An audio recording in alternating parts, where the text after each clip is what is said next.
સુરતના Majura gate RTO પાસે બે યુવાનો પિસ્તોલ વેચવા ફરી રહ્યા છે તેવી બાતમી મળતા ક્રાઇમ બ્રાન્ચે વોચ ગોઠવીને સુભાષલાલ સિંઘ અને લક્ષ્મીનારાયણ નામના બે આરોપીઓને ઝડપી પાડ્યા હતા।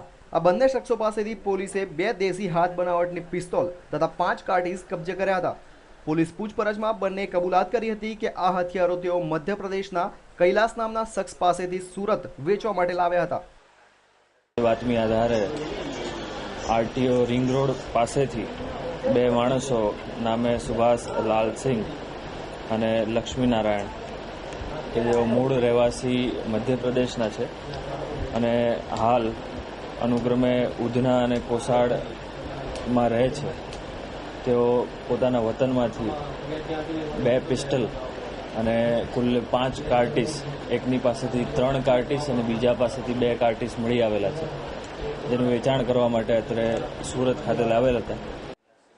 શહેરમાં વધી રહેલા ગુનાખોરીના સ્તરને કાબૂમાં કરવા માટે શહેર પોલીસના પેટ્રોલિંગ દરમિયાન હાથ લાગેલા બંનેને ઝડપી પાડી માસ્ટર માઇન્ડની તપાસ પોલીસે હાથ ધરી છે। Bureau report, news online, Surat.